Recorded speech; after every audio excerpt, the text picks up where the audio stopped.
샬롬. 오늘도 주님의 은혜와 평강이 여러분과 함께하기를 축원합니다. 오늘도 주님과 동행하시고 말씀을 묵상하고 그 말씀대로 살아가는 귀한 복된 하루가 되시기를 주의 이름으로 간절히 축원합니다. 오늘 아침 하나님께서 우리에게 허락해 주신 말씀은 욥기 9장 25절에서 35절 말씀입니다. 내 일생이 달리는 경주자보다 더 빨리 지나가므로 좋은 세월을 누릴 겨를이 없습니다. 지나가는 것이 갈대 배와 같이 빠르고 먹이를 덮치려고 내려오는 독수리처럼 빠릅니다. 온갖 불평을 잊어버리고 슬픈 얼굴빛을 고쳐서 애써 명랑하게 보이려고 해도 내가 겪는 이 모든 고통이 다만 두렵기만 합니다. 그러나 주님께서 나를 죄 없다고 여기지 않으실 것임을 압니다. 주님께서 나를 정죄하신다면 내가 무엇 때문에 이렇게 애써서 헛된 수고를 해야 합니까? 비록 내가 비누로 몸을 씻고 잿물로 손을 깨끗이 닦아도 주님께서 나를 다시 시궁창에 쳐 넣으시니 내 오진들 나를 좋아하겠습니까? 하나님이 나와 같은 사람이기만 하여도 내가 그분께 말을 할 수 있으련만, 함께 법정에 서서 이 논쟁을 끝낼 수 있으련만, 우리 둘 사이를 중재할 사람이 없고 하나님과 나 사이를 판단해 줄 이가 없구나. 내게 소원이 있다면 내가 더 두려워 떨지 않도록 하나님이 채찍을 거두시는 것. 그렇게 되면 나는 두려움 없이 말하겠다. 그러나 나 스스로는 그럴 수가 없는 줄을 알고 있다. 아멘. 여러분, 욥이 참 괴로운 가운데 특히 크게 괴로운 것은 하나님께서 까닭없이 자기의 상처를 더욱 깊게 만들고 계시다는 것입니다. 그러니까 하나님이 마치 자신을 잊어버린 것처럼 돌아보지 아니한 것처럼 생각이 들기 때문에 정말 욥은 어찌할 바를 몰라서 고통스러워하고 있는 겁니다. 자신이 아무리 애쓰고 힘써도 하나님께 다다를 수 없음에 그는 고통스러워하고 있는 겁니다. 그래서 오늘 25절 말씀에 보면 내 일생이 달리는 경주자보다 더 빨리 지나가므로 좋은 세월을 누릴 겨를이 없습니다. 그 지나가는 것이 갈대 배와 같이 빠르고 먹이를 덮치려고 내려오는 독수리처럼 빠릅니다. 그랬어요. 더군다나 그가 괴로운 것은 마치 경주자보다 빨리 지나가는데 내가 어느새 좋은 세월 누릴 시간도 없는데 너무나도 고통 속에 있으니까 괴로운 것이에요. 지나가는 배와 같이 빨리 지나고 먹이를 잡는 독수리처럼 빨리 지나가 버린 인생 속에서 내가 이런 고통의 세월을 지나니 참으로 힘겨운 모습입니다. 이미도 말씀드렸습니다마는 욥기 7장 5절에도 빠르게 지나가는 세월 속에 아무리 소망이 없음을 그는 이야기하고 있지 않습니까? 욥기 7장 6절 말씀에 내 날이 배틀의 북보다 빠르게 지나가니 아무런 소망도 없이 종말을 맞는구나. 내 생명이 한낱 바람임을 기억하여 주십시오. 내가 다시는 좋은 세월을 못 볼 것입니다. 그랬어요. 인생이 배틀 북보다 빨리 지나고 바람같이 스쳐 지나가는 바람같이 그렇게 휙 지나가 버리고 마치 아침 안개와 같이 있다가 없어져 버리는 것처럼 그렇게 휙 지나가는 세월 속에서 정말 이런 고통을 당하고 있으니 어찌할 바를 모르고 있는 거예요. 시편 기자도 시편 39편 5절 말씀에 보면 주님께서 나에게 한 뼘 길이밖에 안 되는 날을 주셨으니 내 일생이 주님 앞에서는 없는 것이나 같습니다. 진실로 모든 것은 헛되고 인생의 전성기조차도 한낱 입김에 지나지 않습니다. 그랬어요. 여러분, 한낱 한 뼘에 불과한 거예요. 아무리 내가 지금 인생에 잘 나가는 전성기라 할지라도 결코 영원하지 않습니다. 훅 불면 없어지는 입김에 불과한 거예요. 그러니까 지금 굉장히 욥이 괴로운 건 이렇게 훅 하면 지나가는 인생 속에서 이 고통을 겪고 있으니 안타깝다 그런 말이죠. 여러분 인생이 그래요. 옛날 어른들이 그런 말씀을 하실 때 그 의미를 잘 몰랐는데 마치 이제 60년 세월이 훌컥 지나서 70년 세월이 지나가는 그런 가운데 있다 보니까 정말 춘몽이에요.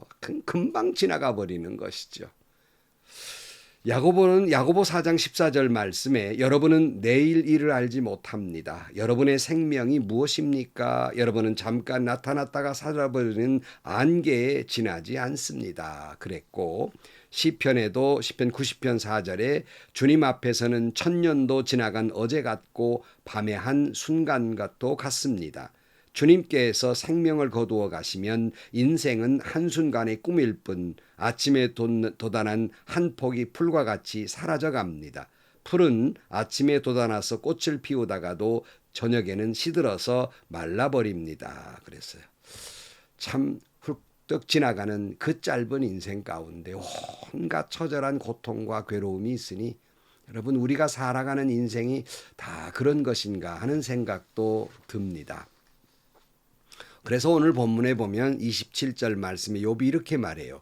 온갖 불평도 잊어버리고 슬픈 얼굴빛을 고쳐서 애써 명랑하게 보이려 해도 내가 겪는 이 모든 고통이 다만 두렵기만 합니다. 그러나 주님께서 나를 죄 없다고 여기지 않으실 것임을 압니다. 주님께서 나를 정죄하신다면 내가 무엇 때문에 이렇게 애써서 헛된 수고를 해야 합니까? 그래서 욥이 이게 훌떡 지나가는 인생 가운데에서 애써서 표정도 관리해 가면서 좀 그래도 그 가운데 명랑하고 기쁘게 살고 싶어서 애써도 돌아오는 건 두려운 뿐이고 왜냐하면 하나님이 결국 자신을 죄 없다 하지 않을 것이고 정죄하실 것인데 내가 이렇게 고통 가운데 있는 걸 보니까 그럴 것인데 내가 애써 노력한들 그게 무슨 소용이 있느냐는 겁니다.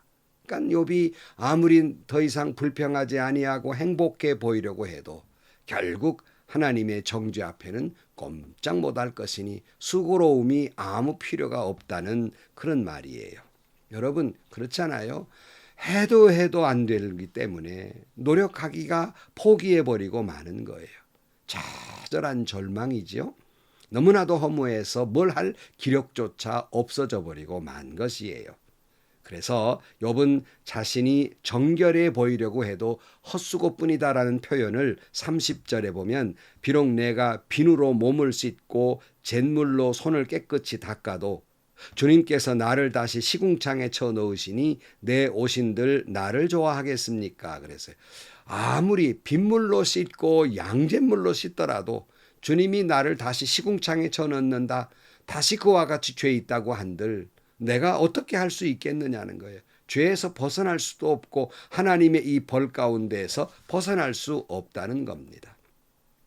여러분 우리 죄가 내 몸을 비눗물로 씻는다 한들 씻겨지겠습니까? 양잿물로 씻는다 한들 닦아지겠습니까?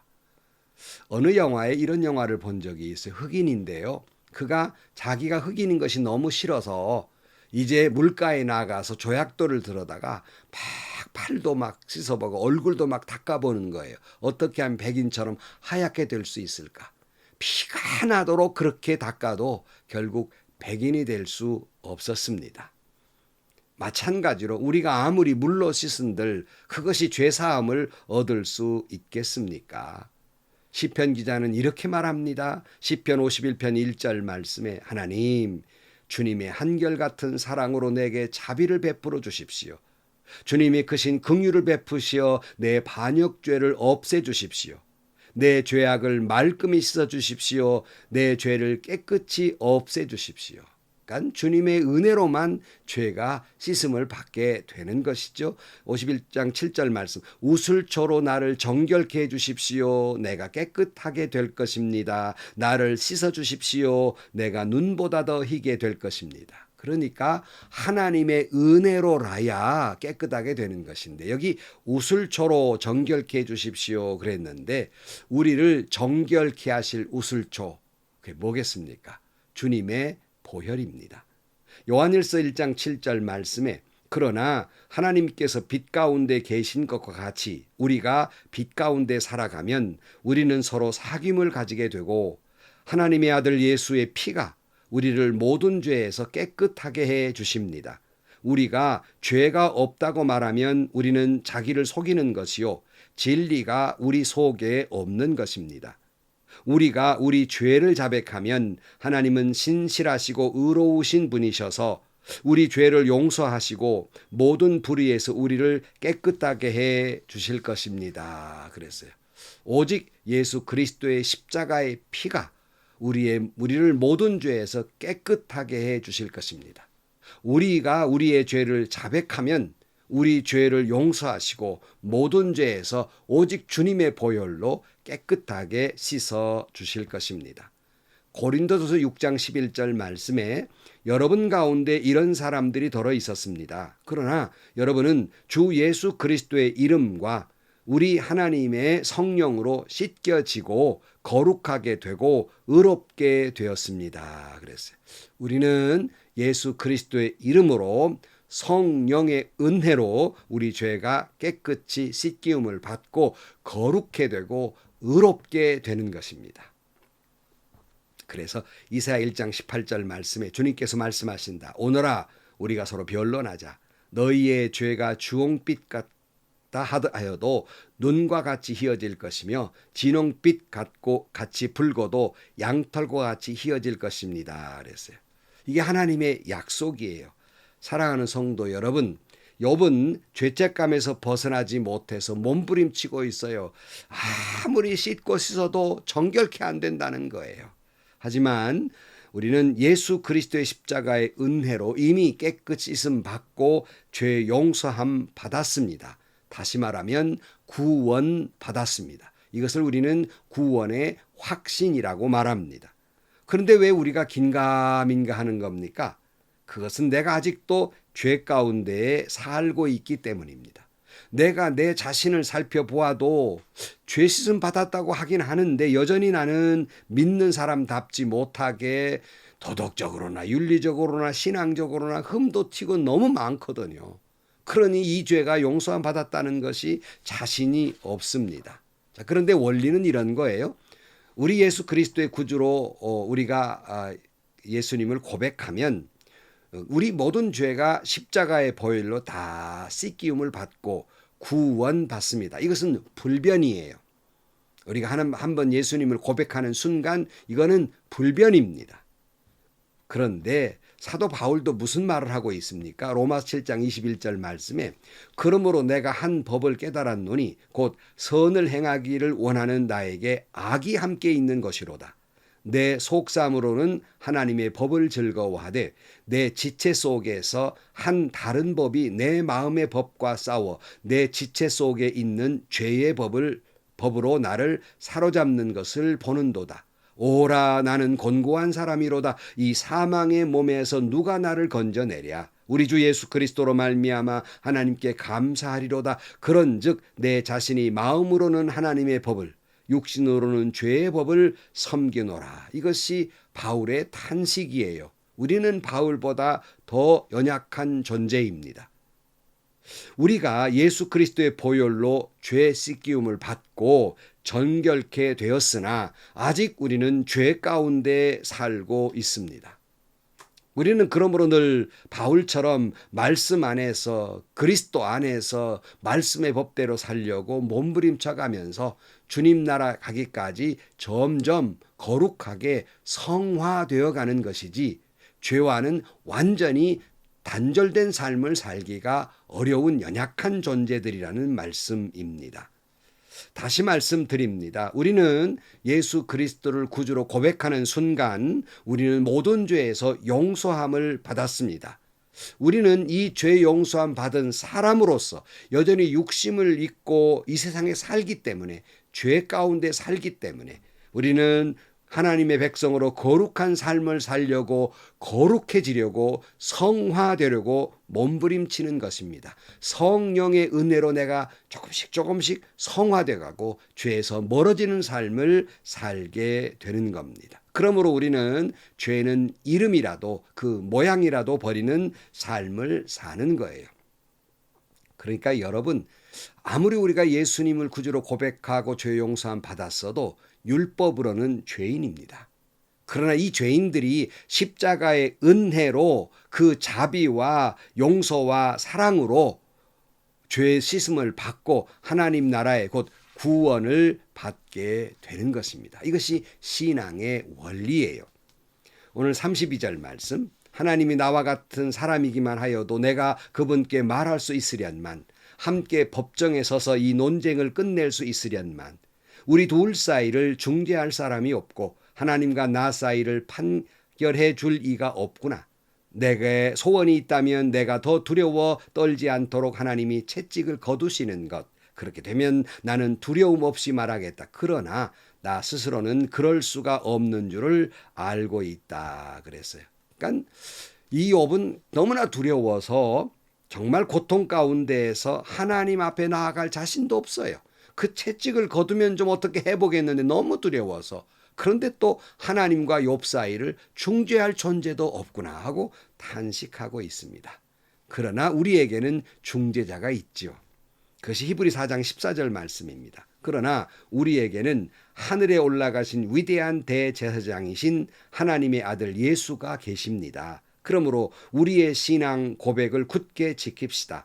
우리의 대제사장은 우리의 연약함을 동정하지 못하시는 분이 아닙니다. 그는 모든 점에서 우리와 마찬가지로 시험을 받으셨지만 죄는 없으십니다. 그러므로 우리는 담대하게 은혜의 보좌로 나아갑시다. 그리하여 우리가 자비를 받고 은혜를 입어서 제때해 주시는 도움을 받도록 합시다. 그랬어요.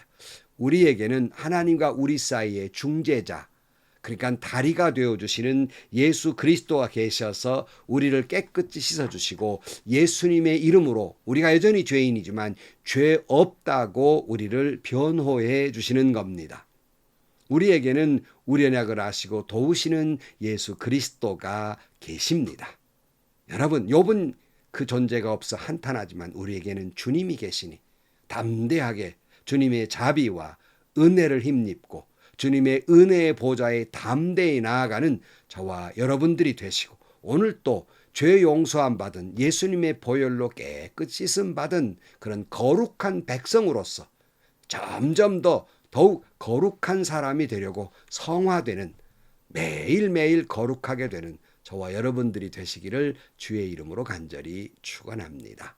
기도하시겠습니다. 하나님 아버지, 아무리 죄의 굴레에서 벗어나려고 해도 죄 가운데 살고 있습니다. 예수를 구주로 고백하는 순간 우리 모든 죄가 사하심을 받았지만 여전히 육신의 죄 가운데 살아가고 있습니다. 아버지 하나님, 주님이 약속하신 대로 예수님의 이름으로 용서함 받고 거룩한 백성으로서 거룩한 백성다운 삶을 살게 하시고 죄에서는 멀어지는 그 모양이라도 버리는 삶을 살아가는 저희들이 되게 하여 주옵소서. 예수님의 이름으로 기도하옵나이다. 아멘. 여러분, 우리가 율법으로는 여전히 죄인입니다. 다만 이 죄인들이 예수 그리스도의 십자가의 보혈로 죄 용서함 받고 우리가 구원을 얻는 것입니다. 그런데 여전히 우리가 죄 가운데 살아가고 있어요. 바울도 그렇게 고백하고 있지 않습니까? 그럼 어찌해야 할까? 약간 이 거룩한 백성으로서 날마다 말씀과 기도 속에서 거룩하게 되어가는 이것을 성화라고 합니다. 거룩한 삶을 살아가는 저와 여러분들 성화된 삶이 되시기를 주의 이름으로 축원합니다. 오늘도 행복하시고요. 오늘도 좋은 일이 가득한 하루가 되시기를 주의 이름으로 간절히 축원합니다.